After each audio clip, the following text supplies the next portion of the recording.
pessoal, mais um vidinho aqui da nossa série de pré-campanha, se eu não me engano o sexto, dessa vez especial dedicado para os estudantes, para os meus alunos, pessoal querido meu, a gente conviveu tanto, gente, pessoal do ZEJA, pessoal dos ensino médio, pessoal dos vários colégios que eu passei lá, época de campanha, não sei se posso citar nomes assim, mas cara, vocês são as pessoas que me dão sentido para a vida. Ver as pessoas evoluindo, ver as pessoas se refinando dentro dos colégios, cara, é uma coisa única. Preciso começar agradecendo também o pessoal secundarista que foi me ajudar no começo dessa campanha. E vamos lá, gente, mostrar para vocês hoje educação enquanto infraestrutura. Cara, como a educação, o último vídeo eu apresentei na perspectiva do professor, né? Hoje apresentar na perspectiva do aluno, como que a educação do Paraná tá bagunçada. Minha gente do céu, esse negócio de IDEB e tudo mais aí. Para isso vamos seguir aquele formato de sempre, né? Agora com umas melhorias, mudei um pouco da câmera, mudei um pouquinho do áudio. Tô mais satisfeito aqui com o maquinário aqui. Tentar não errar nas transições, que nem eu errei no último vidinho. E vou passar aqui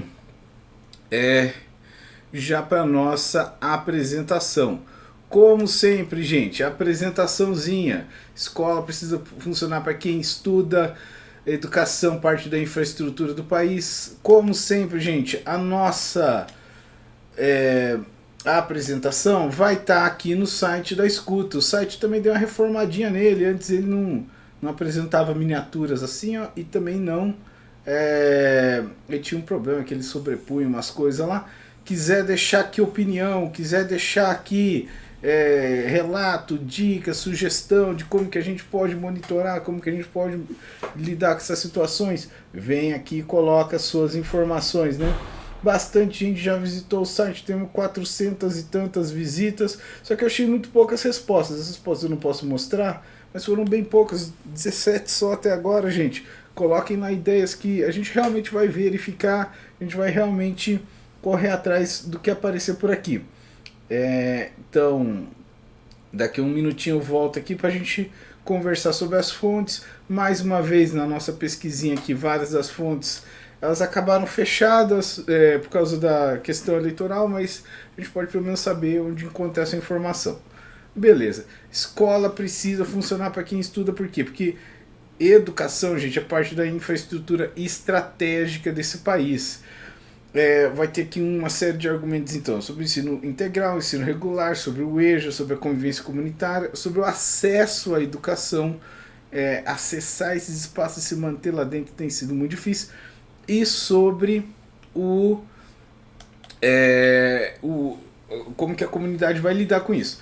Ensino integral, ensino regular, EJA, convivência comunitária e acesso, né? Lembrando, sou João Henrique, sou professor de sociologia, sou agora candidato a deputado federal pelo PSOL, certo? Ainda estamos em pré-campanha, estamos aqui só fazendo análise de conjuntura, não tem pedido de voto nem nada ainda.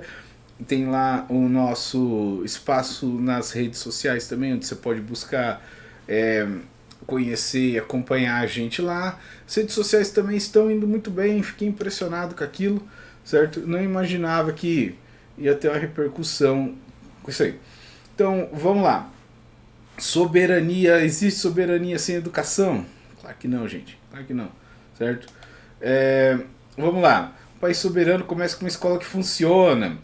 Coisa legal, assim, coisa que precisa, né? Míssil, satélite, medicamento, inteligência artificial, todas essas coisas precisam de professor, gente. Você quer um carinha garantindo policiamento e segurança? Precisa do professor antes. Você quer uma pessoa lidando com saúde, tratando no hospital? Precisa da formação antes. Você quer um pessoal lidando com engenharia, fazendo infraestrutura boa, casa boa, estrada boa? Precisa de gente estudando. A gente não pode romantizar tanto a educação, mas a gente precisa perceber que muitas das nossas necessidades vêm daí, né? Então a escola precisa formar gente capaz de ler o mundo, capaz de trabalhar, pesquisar, criar. Minha matéria sociologia, eu coloco lá várias oportunidades para o pessoal refinar suas interpretações de mundo, saber que já foi discutido, que já foi entendido, para não querer inventar a roda também quando está participando dessas conversas, né? Cortar investimento na educação é cortar o futuro. Tem até um argumento interessante, o pessoal do PT eles costumam falar que educação e saúde não é gasto, é investimento. Quem usa o termo gasto já indica que a mentalidade dele está meio viciada, né? Só que é o seguinte, a escola de hoje, conversando com meus estudantes, ela cabe na vida do estudante, ela cabe na rotina? Não, o tipo de escola que a gente inventou é uma extensão do mundo do trabalho, é um desdobramento do mundo do trabalho e acabou sendo subordinado a isso. O horário que você entra, o horário que você sai, o jeito que você é mantido lá dentro. É, e isso acaba viciando algumas das coisas. Hoje em dia, por exemplo, o pessoal considera matrículas como uma métrica, que até faz parte do IDEB e de outras coisas, né? Não diretamente, mas a passagem de ano e o fluxo, né? Direito de educação, então, ele não é só você colocar teu nome lá no papelzinho e aparecer na lista de chamada, certo? O sujeito ele precisa conseguir participar desse espaço. CI, o ônibus, a linha, a permanência, a higiene, a segurança, a organização, turma adequada, professor presente. Pô, gente, estou num colégio lá de 1.500 alunos. Tem eu como professor, eu dando aula de sociologia. O pessoal não abre para discutir o formato da grade. Isso não é decidido no nível do colégio. Também vocês querem saber quem que pode lidar com essas coisas, ver a apresentação aqui até o fim, que vários dos argumentos sobre quem lida com o que vão aparecer aqui. E depois disso, né, ensino técnico, formação e permanência na universidade. Tem gente que simplesmente não tem condição de permanecer dentro do estudo, porque a vida na sociedade capitalista força o sujeito, acaba colocando a pessoa nessa situação em que ela tem que subordinar sua vida ao ambiente de trabalho e ao ambiente escolar, né? Vamos lá. Ensino integral, ensino regular, noturno e EJA não são inimigos. O que tem acontecido aqui no Paraná, por exemplo? Você teve fechamento de turnos no EJA, porque EJA o pessoal falta muito e acaba diminuindo o IDEB. Você teve situações, eu ouvi denúncias de gente que afastou alunos com comportamento problemático, alunos com problemas de saúde que às vezes não tinham rendimento bom nessas provas e também baixavam lá os índices, coisa que tem que ser investigada, coisa que tem que ser denunciada lá. Então a rede pública forte só precisa ter várias portas de entrada, e a migração para o colégio de tempo integral é uma coisa que, se você conversasse comigo uns anos atrás, eu ia falar que não devia acontecer, mas hoje eu defendo fortemente que sim, o ambiente escolar tem que ser um ambiente de convivência, onde o sujeito passa sim mais tempo com uma condição melhor, podendo se alimentar mais de uma vez, podendo cuidar da própria higiene. Já tive em colégio integral e sei da dificuldade que é fazer isso funcionar com pouco recurso. O colégio integral precisa de mais recurso, precisa mas isso aí autoriza a gente a aliviar o atendimento para o colégio regular? Não, a gente precisa tornar essas jornadas compatíveis também. Horários melhores, turmas menores, coisa que exige mais gente contratada, que exige mais funcionário. Noturno, claro que precisa ter, gente. Nossa, uma época na vida eu estudei, fiz cursinho noturno, depois a faculdade inteira fiz noturno também, e sei que quem tem que conciliar trabalho e estudo e carreira, isso pesa demais. Precisa ter lá, a gente precisa querer pagar também professor, pagar auxiliar noturno lá professor, coisa que é muito comum na EJA também. Eu quase todo ano pego aula no noturno no EJA e eu vejo essa dinâmica assim. Então a ampliação de uma modalidade não pode eliminar as outras. Não é que a gente está fazendo noturno competir com o técnico, competir com o regular, competir com o EJA, competir com o integral. Todos os setores têm que avançar junto, e isso envolve romper com esse teto de gastos, isso envolve fazer o governo estadual cobrar imposto de quem pode cobrar imposto. Volta lá para ver o capítulo do imposto, quem está pagando imposto. Vai ter um episódio específico sobre o ICMS zero do nosso tomara futuro governador Requião também. ICMS zero é uma coisa que, mano, como eu quero que dê certo, cara. Cara, como eu quero que dê certo o ICMS zero, certo? ICMS zero colocado lá pelo Requião. Depois, obviamente, vai ter a transição para o IVA, né, o outro imposto que vai vir, mas é interessante que a gente pode redesenhar os tributos aí do nosso estado. O legislador pode fiscalizar isso aí também, certo? Então, ensino integral. Mais escola não é só mais horas, você precisa de mais gente, mais coisa, você precisa de mais infraestrutura para permanência, certo? Além da aula, tem que ter o reforço, tem que ter o laboratório, tem que ter os projetos, jornada ampliada, então ela permite isso. Só que ela não pode virar um ambiente onde você só coloca o aluno lá e espera que ele fique lá o dia inteiro, certo? Precisa ser um ambiente mais produtivo, e ambientes assim custam, exigem investimentos, né? Paraná cresceu, mas não tem estrutura. Ano passado eu estava num colégio de tempo integral, não sei se eu posso falar os nomes dos colégios que eu já trabalhei, gente, vários colégios, certo? Gosto de todo mundo aqui em Maringá. A própria Secretaria de Informa Crescimento, com jornada de 35, 40 horas, se tem maior tempo, exige mais investimento e não pode ser usado para apagar esses outros espaços. O fato é, esse tipo de infraestrutura, você quer colégio aberto no fim de semana, precisa de lideranças capazes de investir e fiscalizar. Você quer esse espaço do colégio aberto para o pessoal fazer evento cultural, precisa de investimento e fiscalização. Não é no nível do colégio o diretor sozinho que decide. O diretor queria entregar isso, queria ter funcionário. Eu converso bastante com os diretores, o pessoal acaba parecendo para a comunidade escolar que só eles que decidem, junto do conselho escolar no máximo, mas muitas vezes os orçamentos deles simplesmente não permitem que eles assumam e cumpram com as responsabilidades que eles têm. O pessoal acaba todo incomodado com isso, certo? Então, como eu estava dizendo aqui, eu sou muito a favor da expansão da educação integral. A educação integral, como diz aqui, exige infraestrutura integral, cara. Você não pode deixar o colégio todo arrebentado, o diretor sem dinheiro, sucatear o lugar, né? Para depois querer privatizar, né? Como eu também não vou citar o nome, mas eu tive num colégio ano passado que era integral e que foi passado para iniciativa privada depois de anos de sucateamento, anos sem passar recurso para o lugar, ficou ruim o lugar e agora tem que privatizar. E sobre privatizar, né? Vão lá na nossa escuta pública, gente. Deixem opiniões, ideias e argumentos aí sobre essa situação toda. Mas sobre privatizar,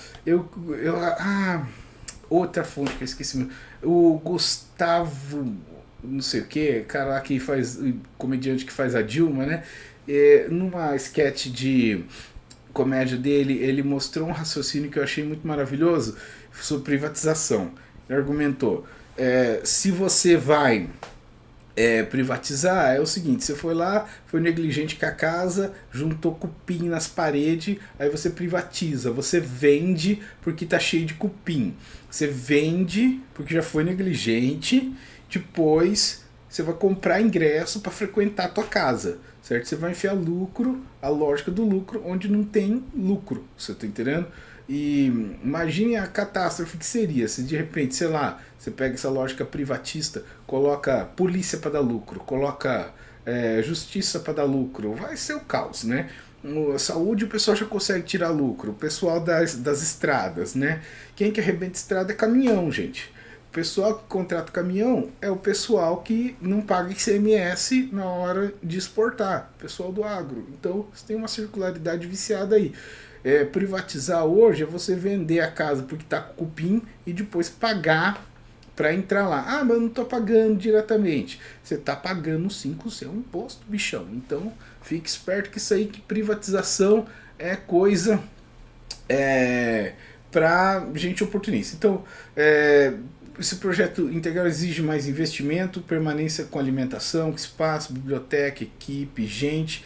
Se não, essa estrutura integral, se nesse atendimento vira uma sobrecarga e simplesmente não tem como fazer. Estranho que tenha dinheiro para bancar o lucro de empresas privadas que estão aí assumindo essas coisas, mas não tem lucro para fazer valer a lei e fiscalizar do jeito que seria fiscalização normal, né? Estranho demais, pessoal. tá nessa situação. Contém sarcasmo, tá? Certo? É de propósito. Vamos lá. Uma causa que eu quero defender, cara. Nossa, como que isso aqui é importante pra mim na minha vida. Turmas menores, horários melhores, gente. Turmas menores. A regra para definir quanto a gente vai numa turma tem a ver com a metragem de espaço em cada lugar. Então, às vezes acontece umas coisas malucas do tipo: começa o ano letivo, definir nessa turma vai usar tal sala, nessa sala tem tantos metros, a gente pode ter tantas pessoas, e aí depois o pessoal tem que, por um problema de infraestrutura, mudar a turma de lugar. Eles mudam a turma de lugar e colocam numa sala com outra metragem mais apertada. Isso quando não tem superlotação, literalmente, e o pessoal não deixa abrir mais turmas. Isso é decidido no nível dos núcleos regionais de educação, porque deixar abrir mais turmas vai gerar a situação de você ter que contratar mais professores, mais funcionário.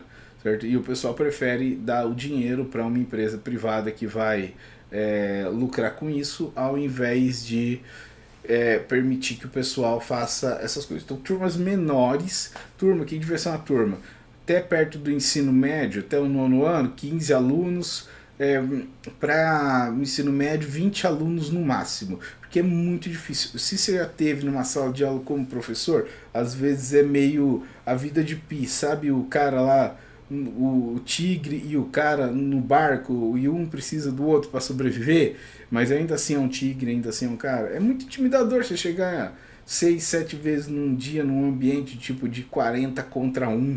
Você tá entendendo? É muito psicologicamente difícil para quem trabalha com isso. Por isso que também tem tanto adoecimento, tem tanto conflito, certo? Então, superlotação, gente. Superlotação inviabiliza tudo. Fazer turma de 40 pessoas devia ser criminalizado e ponto. Fazer turma de 20 pessoas tem que contratar mais professor. O pessoal não quer. Quem governa tá aí, esse pessoal, ratinho e tudo mais, governa e não quer enfiar a mão no bolso, tem escorpião no bolso.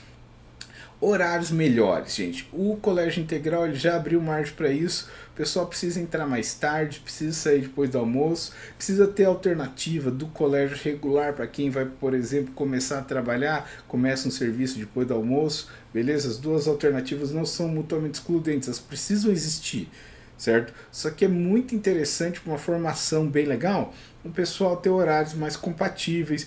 Quem puder só usar o noturno, que use o noturno. Quem puder usar amanhã e à tarde, que use amanhã e à tarde. Quem puder só usar amanhã, que use só amanhã. Porque isso aí garante a permanência, né?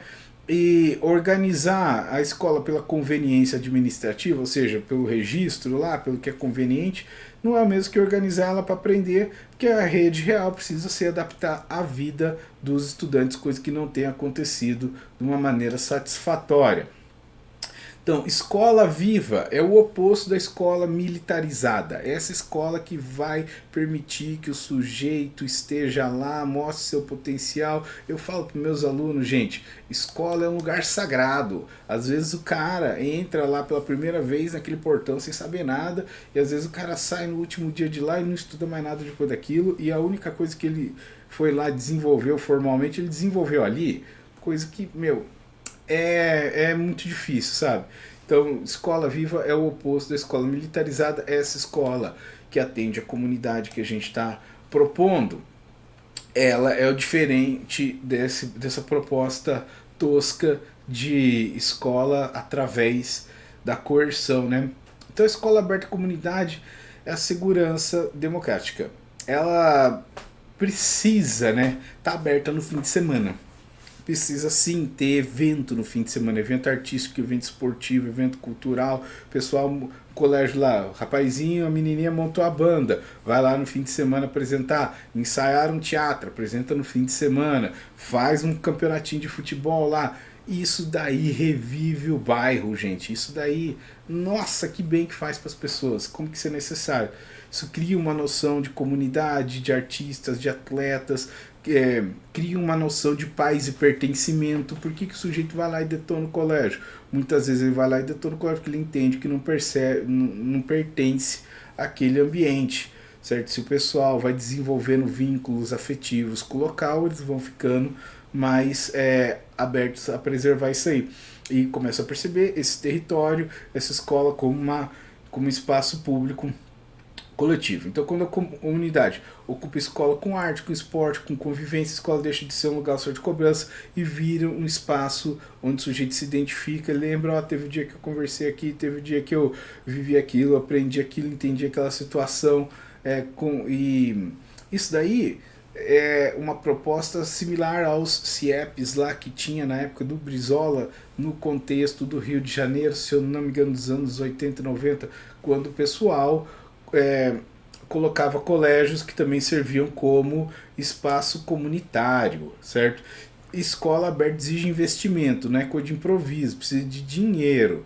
O governo federal está disposto a investir nisso sim. O gargalo hoje é o governo estadual, gente. É aí que emperra tudo. Porque a gente vai ver as leis federais, elas organizam já isso, já colocam essa obrigação, e as comunidades que decidiram sobre educação aqui, especificamente lá, Beto Richa, Feder, agora Rony, Ratinho, essas comunidades aí acabaram dando o viés do militarismo e da privatização.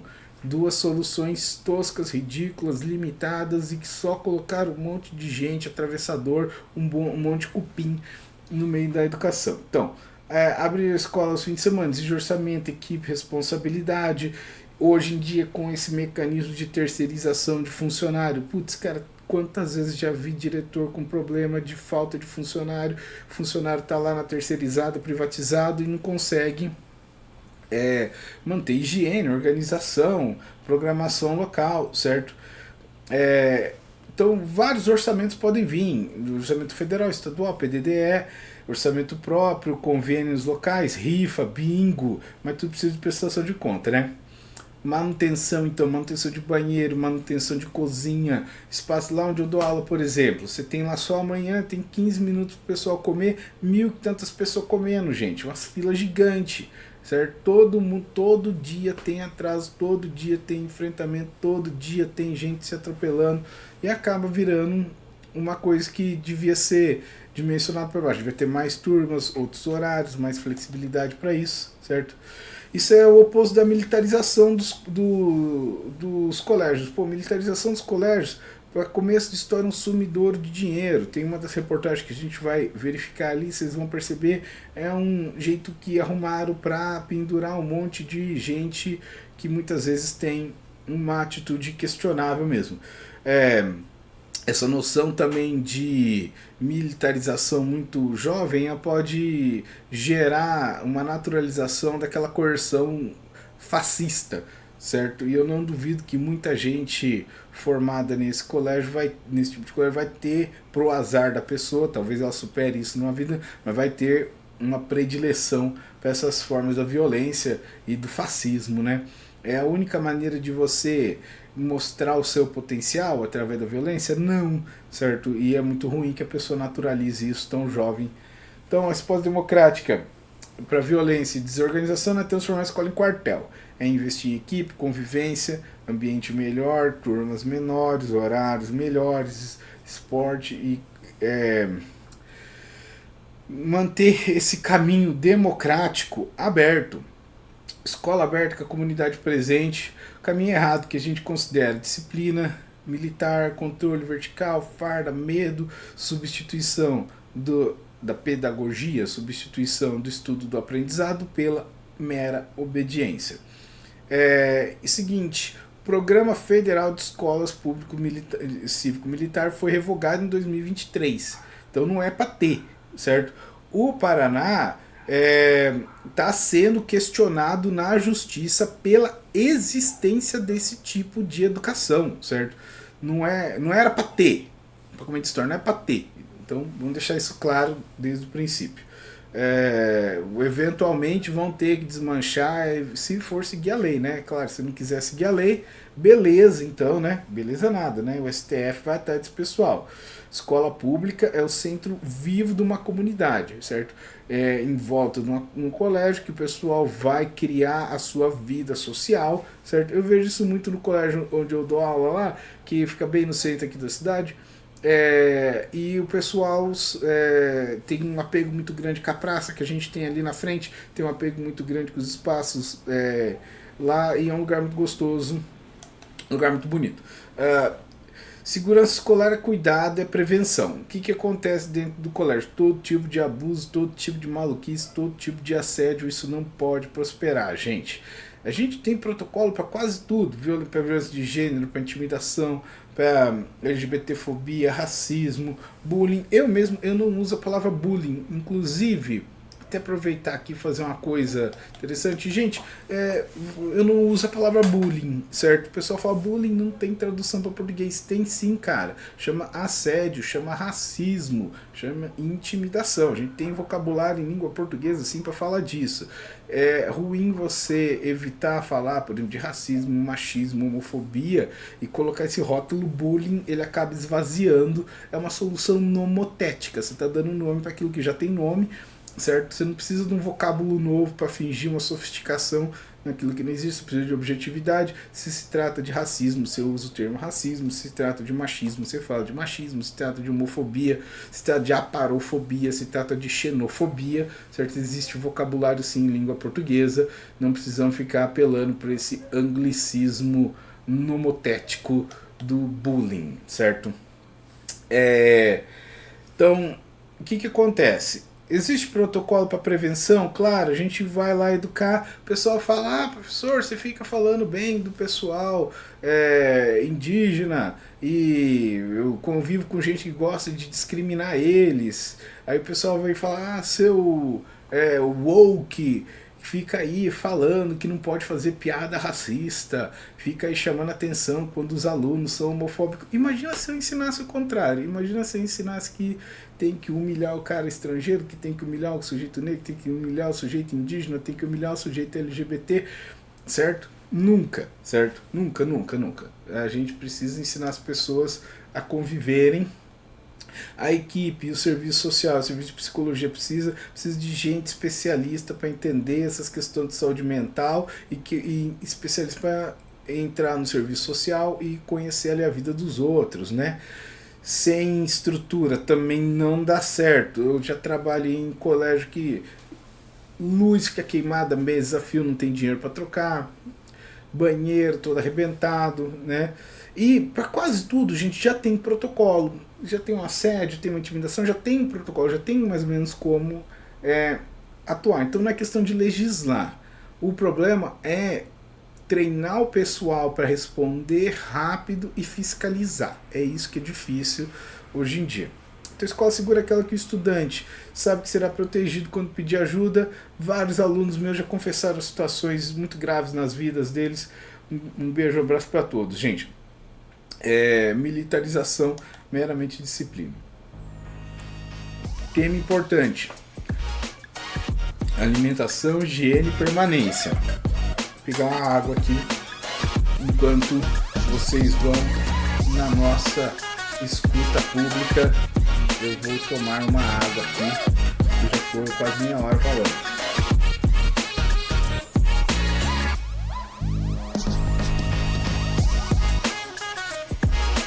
Visitem lá a nossa escuta pública, que vocês vão poder deixar ali ideias, opiniões e participar também.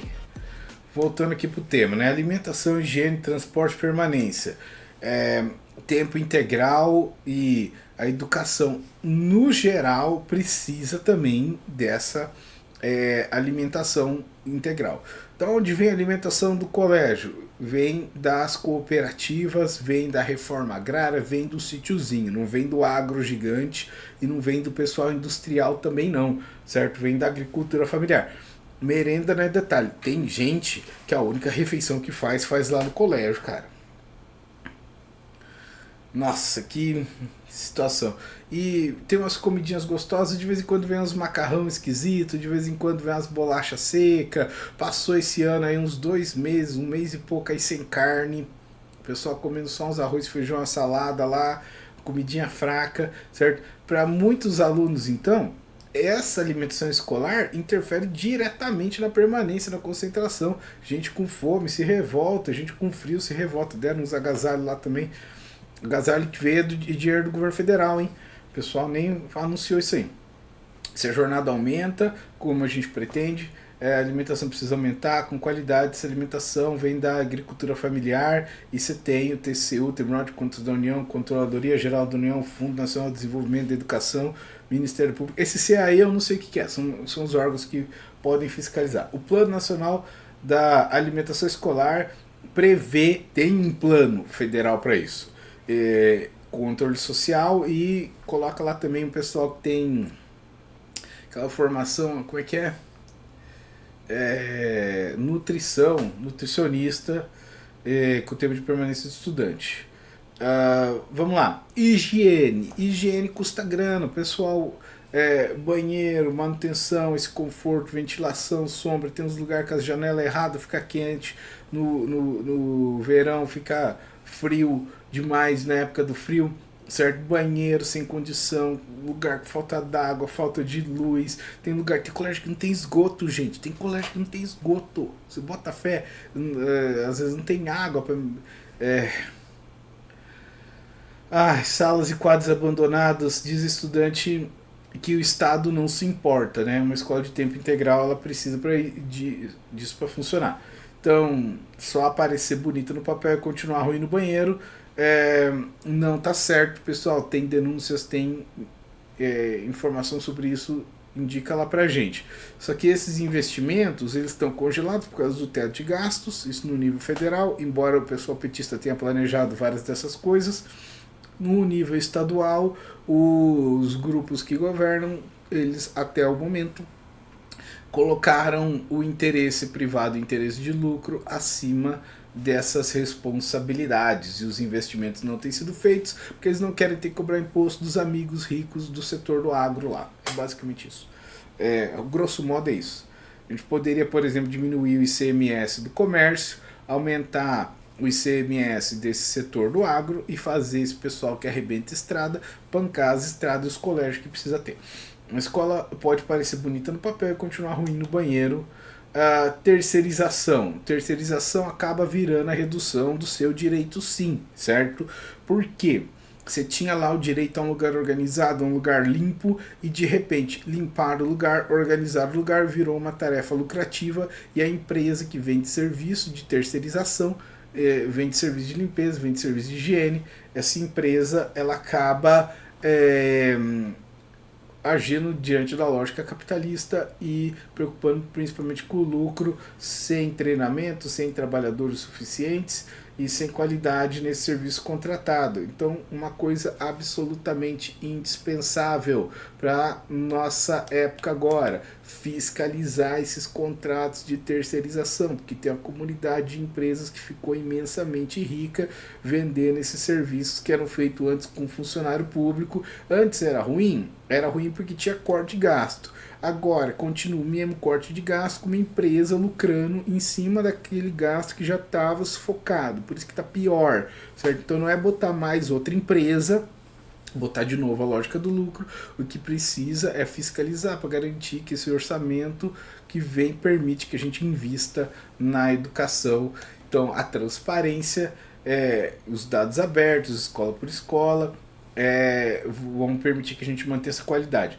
Privatizar gestão, privatizar serviço, pode limitar essa escola viva, essa escola como centro comunitário, essa escola que deixa de ser o direito de estudante e passa a ser um contrato lucrativo para uma comunidade de empresas que, se depender das esquerdas, nas esquerdas em geral, a gente não concorda com isso daí.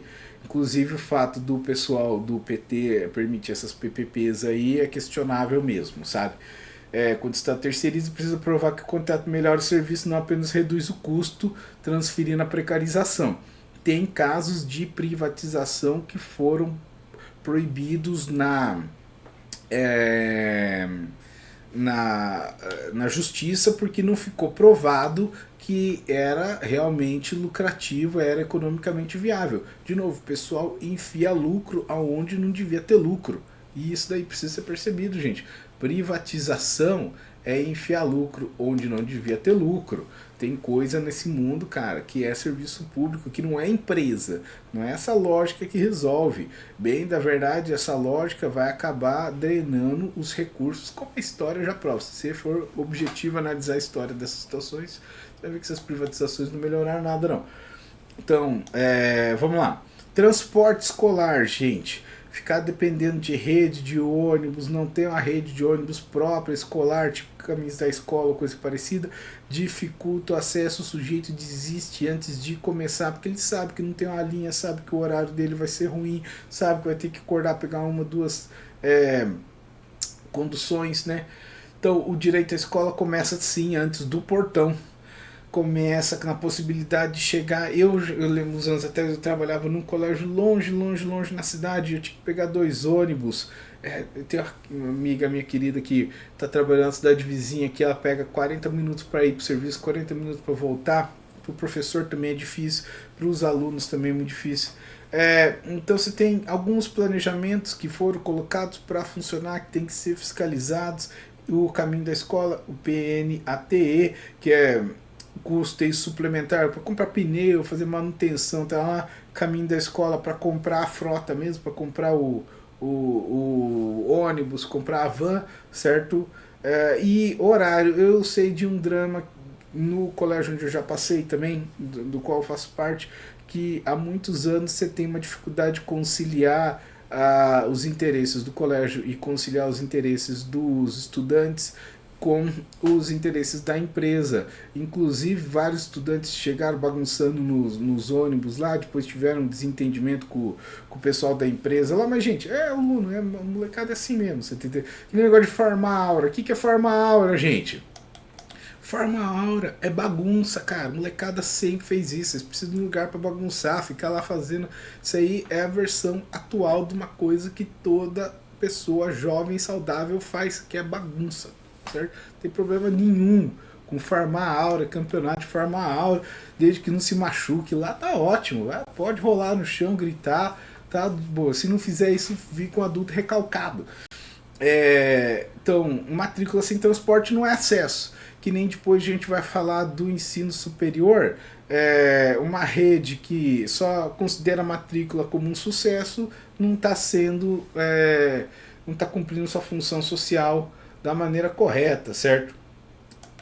Seguindo aqui, ensino superior, como eu falei, do ensino superior, soberania nacional. Gente, ensino médio precisa colocar a pessoa no ensino superior. Anos atrás, se você conversasse comigo, eu era um sujeito muito a favor dos vestibulares. Hoje eu sou muito mais a favor desse mecanismo que coloca o cara direto lá dentro, embora a gente não pode deixar de ser exigente com as pessoas. Então é um equilíbrio muito difícil. Como é que você desenvolve as proficiências, os domínios nos conteúdos, nos temas e as habilidades sem avaliação?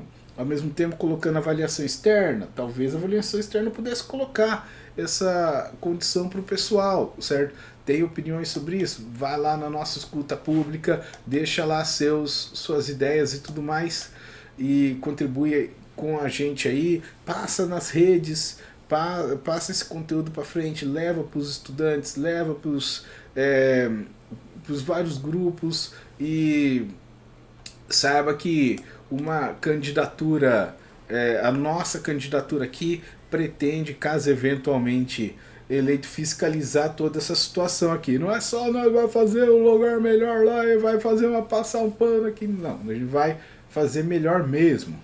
Então o ensino médio precisa apontar para algum lugar. Ele precisa ser sim uma etapa na formação do sujeito que precisa sim continuar, porque as necessidades impostas pelo nosso tempo, elas são imensas e elas não permitem que a gente conte só com o básico mesmo. Então, ensino técnico, já trabalhei com ensino técnico também, gente.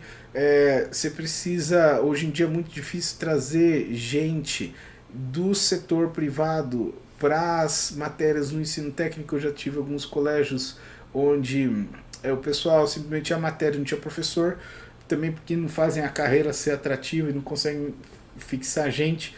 Instituto Federal, vou prestar concurso para o Instituto Federal quando abrir em Maringá, universidade pública, só não presto concurso para trabalhar em universidade pública porque meu currículo não é tão bom assim não, meus colegas têm currículo melhor do que o meu, e eles acabam conseguindo as vagas, mas sem esses espaços que são os institutos federais, sem a universidade pública, a gente não vai ter a formação de mão de obra qualificada que a gente precisa para fazer o desenvolvimento nacional e ser uma nação soberana. A gente não vai ter soberania. Fazer um drama aqui. A gente não vai ter soberania sem formação de mão de obra, gente. Sem formação de gente completa, gente que sabe, que entende política, que entende economia, que entende cultura, que entende arte. Então, esses espaços aqui tem que ser preservado, tratado como sagrado. Às vezes o sujeito, ele só tem essa oportunidade na vida, né? Então, precisa sim ter facilitações, precisa ter algum mecanismo para o noturno, para o ensino regular, para o EJA também acessar esses espaços formadores.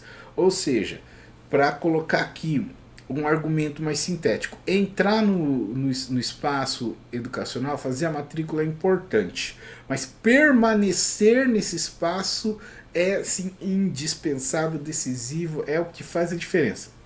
Não adianta abrir a porta para o ensino superior se depois o cara não consegue passar, não consegue sobreviver lá. Eu, mais uma vez, sou a prova viva disso, gente, sou a prova viva disso. Eu saí de casa com 19 anos, lá no interior de São Paulo, e vim para cá, para o norte do Paraná, e desde então, mais ou menos 20 anos atrás, quando eu vim para cá, eu ouço que vai ser construída a Casa do Estudante aqui na UEM.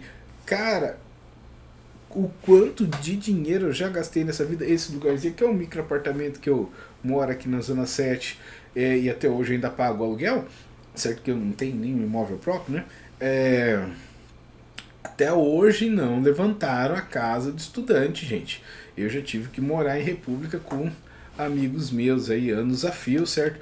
Portanto, a permanência, mecanismo de bolsa. Tive bolsa lá no colégio, na UEM, me ajudou muito lá. Moradia, transporte, alimentação. O RU da UEM, nossa gente, como o RU da UEM salvou meu cor, hein? Se eu contar para vocês quantas refeições eu fiz lá. Retorno social, né? Extensão para a comunidade também é importante. Ali tem um mercadinho, tem uma farmacinha lá baratinha na UEM também.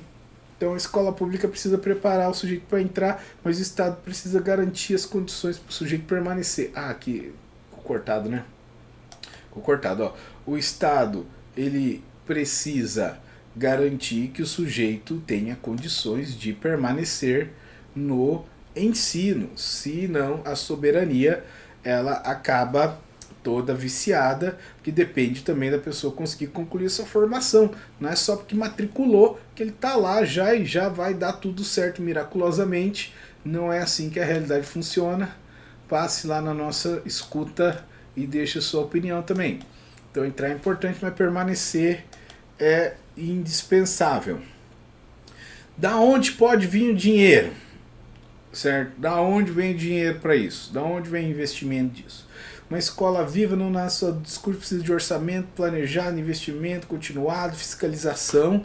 Você tem o Fundeb, o Fundo de Desenvolvimento da Educação Básica, que garante dinheiro para essas operações aí. Geralmente tem contratos estaduais, federais e municipais que passam esse dinheiro. Você tem pactos, né, essas associações, e o Programa Nacional de Transporte Escolar também, que precisava avançar. Aqui seria comprar aqueles ônibus, tipo aqueles ônibus amarelo americanos, os ônibus, se eu não me engano, esse Plano Nacional do Transporte Escolar, foi o Haddad que fez, se eu não me engano. Então, várias outras fontes, orçamento estadual, orçamento municipal, emendas parlamentares, convênios, faz uma associação lá, políticas de cultura e esporte, ponto central é recurso público precisa. Tem também um planejamento, dinheiro direto na escola. Como fiscalizar isso aí? Financiamento sem fiscalização vira promessa vazia e roubo de dinheiro. cada escola precisa ter metas, os conselhos, desde o nível do conselho escolar até os vários órgãos de controle também tem como fiscalizar isso e, obviamente, um deputado ele pode fiscalizar isso, certo? E manter a transparência. Se o dinheiro é público, a comunidade tem direito de acompanhar o caminho de cada etapa desse dinheiro e, como eu tinha dito lá no vidinho que eu falei do bônus, a gente tem toda uma coleção de documentos que a gente está juntando para rastrear esses dinheiros e a gente vai continuar produzindo conteúdo sobre esse financiamento, mesmo depois das eleições. Tomara que depois de eleitos a gente possa contribuir de uma maneira mais objetiva, mais contundente, mas mesmo que aconteça de a gente não se eleger, a gente vai tentar acompanhar esses orçamentos, esses contratos e essas exigências de qualidade. Vamos ver aqui. Cortes, privatização, militarização, isso aí tudo limita a escola pública, gente. Você tem muito corte de investimento na escola pública. O pessoal, se eu não me engano, a maior parte da folha de pagamento do estado do Paraná é comprometida com salários, eu acho que 40 e tantos %, e a maior parte desses salários vai sim para a educação, certo? Só que eles falaram que não pode aumentar eles dizem gastos com educação, porque a nossa folha de pagamento já está comprometida. Você não pensaria nisso como um gasto se você aumentasse a base tributária, tributasse seus amigos ricos e permitisse que a gente investisse, ao invés de pensar que isso é gasto, certo? Então o caminho é abrir esses espaços, cuidar e investir, certo? Evitando esse mecanismo do corte, evitando esse mecanismo da privatização. Privatização coloca lucro naquilo que não devia dar lucro. Militarização também coloca essa falsa ideia de disciplina num lugar de uma convivência democrática e plural. Isso eu sou muito contra esse projeto de militarização, por mais que eu seja um cara rígido no meu ambiente de escola, eu sou muito contra esse militarismo, certo? Então, compromissos aqui da nossa candidatura para que essa escola funcione. Escola integral com infraestrutura real, gente. Mais tempo, mais espaço, mais capacidade para atender e formar as pessoas. Ensino regular, ensino noturno e já preservados. O cara só tem amanhã, vai ter o ensino regular. O cara só tem a noite, vai ter o ensino noturno. O cara já está adulto, quer voltar, vai ter o EJA, certo? Turmas menores e horários melhores, gente. Turmas menores, horários melhores. Isso é indispensável. O pessoal acorda muito cedo, sai com muita pressa, isso gera estresse, gera mal-estar, isso gera uma aprendizagem prejudicada, certo? Segurança não é militarização, é protocolo, é treinamento, é assistência, é agilidade, é mediação, é poder conversar com gente da saúde mental, poder conversar com gente da assistência social, canais seguros para denúncia. Merenda, higiene, transporte não são luxo, são necessidade, são investimento básico, limpeza, esgoto, segurança, para a gente ter esse caminho, essa ponte para o ensino técnico, para o ensino superior, para o ensino que vai permitir que a gente forme a população que vai no futuro. Eu tinha pedido hoje para um camarada meu, até ver se ele mandou aqui para mim, ele tinha pedido para um camarada meu tirar uma foto de uma plaquinha tão bonitinha que tem lá dentro do colégio onde eu estudo, né? Tem um lugar lá, sou professor, consigo tocar o futuro, uma plaquinha tão bonitinha. Eu achei que ia colocar aqui, mas não mandou para mim. Então, educação pública não é um depósito de estudante, né? Isso aqui eu já falei em sala de aula muitas vezes. Gente, essa lógica capitalista transformou o colégio numa prisão. Qual que é a diferença?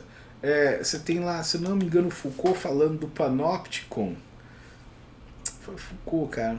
Eu vou cometer um erro aqui. Depois verifique e me corrija aí, por favor. Falando do formato arquitetural que surgiu ali no começo da modernidade para um espaço onde uma pessoa consegue vigiar muitas, né? O hospital, o presídio. A diferença do colégio pro presídio, gente, é que lá tem professor, certo? O colégio tem professor. Se tirar o professor, o lugar é um presídio mesmo. E tem que tomar cuidado com essas privatizações, com essas coisas que destroem a educação pública e transformam aquele espaço num depósito de gente, certo? Educação pública é infraestrutura que forma trabalhadores, cientista, professor, técnico, artista, pesquisador, cidadão, certo? Então, para concluir, educação é uma infraestrutura estratégica para a soberania. E soberania também, obviamente, você vai aprender na escola, né? Se a gente não garantir essa escola pública viva, segura, alimentada, limpa, democrática, ligada ao futuro, fica... estamos perdidos, estamos lascados, certo? Então, tô aqui, gente, eu, professor João Henrique, certo? Fui chamado para fazer campanha pelos meus alunos, como são queridos, gente, de verdade eu gosto demais de vocês, gente. Eu tenho certeza que minha vida seria muito vazia e muito sem sentido se eu não tivesse a honra de ser professor de sociologia. É muito massa ser professor de sociologia, principalmente até por causa da matéria. Você vê, a galera fica sonhando, delirando com o dia que vai ser levado a sério, falando das coisas importantes, falando da vida, da tecnologia, da economia, da política, da cultura, da arte. Todo mundo sonha com o dia que vai ser levado a sério falando disso. Ser professor de sociologia é uma coisa muito massa, que é uma profissão que te permite se qualificar e participar disso publicamente.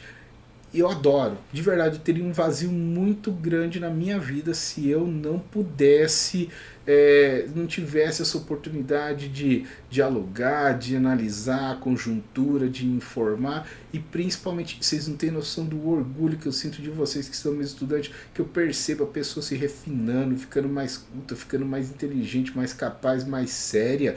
Eu já vi tanta gente mostrar excelência, gente que chegou assim literalmente cru, todo desorganizado, conviveu comigo e pôde mostrar um potencial. Cara, é muito massa. Todo mundo devia querer ser professor, gente. E sei que eu estou agindo até contra o meu interesse. Todo mundo devia querer ser professor de sociologia, porque na minha opinião, estou sendo tendencioso, eu admito, é a matéria mais legal que tem. Certo? Então pode ter certeza que eu estou aqui para defender sim a escola pública, para enfrentar essas desigualdades e tudo mais.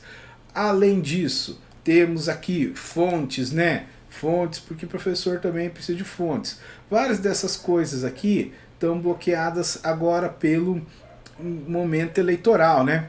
Vamos passar rapidinho ali na escuta pública, gente. Visitem lá a nossa escuta pública. Visitem ali e deixem opiniões. Eu vou passar aqui pelas nossas fontes. Beber uma segunda água. Os 50 minutos já ficou palestrinha mesmo, ficou bem aula isso aqui. Ficar de aula hoje.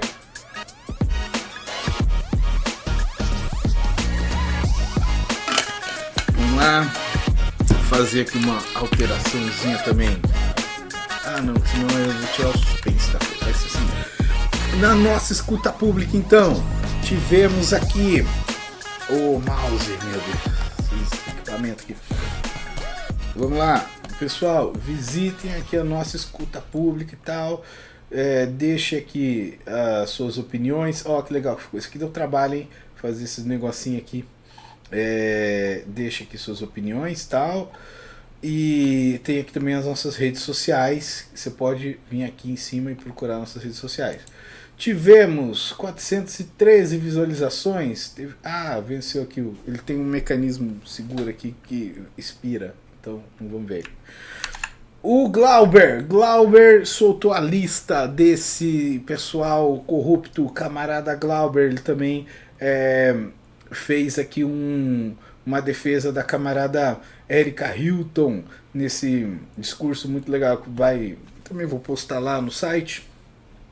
Nosso camarada aqui, Requião Filho, do PDT, nosso candidato a deputado, nosso candidato a governador, participou desse debate aqui, foi muito interessante a análise dele da educação, é basicamente essa mesma análise que a gente viu aqui. Paraná retira 156 milhões das escolas para pagar militares, velho. Pô, pra isso aí tem dinheiro, mano, aí é foda, hein? Aí se me quebra, hein? Então, para dar para esse pessoal aí, ó, no período 150 e tantos milhões, enquanto eles devem para a gente coisas que a gente já ganhou na justiça, né? Então foi um gasto que cresceu, uma das fontes que está ali. Mas tem algumas coisas que têm ocorrido que são sintoma dessa contaminação. Missionários, gente. Você tem aqui um caso de violação da laicidade, violação, esse negócio de ficar doutrinando religiosamente aí, vicia tudo. Então, ó, a Secretaria admitiu irregularidade numa atividade realizada no colégio cívico militar, reconheceu que missionários realizaram pregação religiosa, apresentaram figura histórica controversa ligada ao escravagismo. Cara, errado de todo jeito, velho. Errado de todo jeito possível. Nossa, que vergonha. Em reunião com o MEC, a PP Sindicato entrega dossiê, já estão lá fazendo também. A PP Sindicato é bem boa nisso, na verdade. Inclusive tem que ver aqui da minha ação judicial ali, que estou sindicalizado. Ratinho quer militarizar mais 25 escolas, embora o governo federal já tenha falado que não é para militarizar nada, certo? Também pretende privatizar mais, quer privatizar 97 escolas. Ah, tá, que vai. Aham, vai nessa que você vai. Se depender da gente, você vai fazer nada não, vai vender minha escola não, rapaz. Você tinha aqui o MEC, tinha um material aqui sobre diretrizes para matrícula em tempo integral. Aqui o decreto de 2023 institui Programa Nacional das Escolas Cívico-Militares. Essa norma aqui, eu não entendi ela. Contato para transição das vagas, que desinstitui. Isso aqui é o que tira. No prazo de 30 dias, contato de transição com vistas ao encerramento das atividades do 2000, Isso aqui é para o encerramento. Então já tem lá uma regra. Isso aqui não é para começar não, isso aqui é a regra do encerramento. Institui aqui o programa de escola em tempo integral, regra de 2023. A regra que, no primeiro momento eu admito, eu fui contra, mas depois eu fui percebendo que, e eu trabalhei lá no escolagem integral, também achei interessante. Aqui tem algumas leis que ficaram, que eu não consegui acessar, não sei se por causa de firewall, não sei se por causa da minha VPN, não sei se por causa do momento eleitoral, beleza. Aqui, isso aqui é a rede de educação profissional e tecnológica, que cria os institutos federais. Cara, como eu quero que o Instituto Federal de Maringá saia, como eu quero que saia. E aqui explicando como é que organiza isso.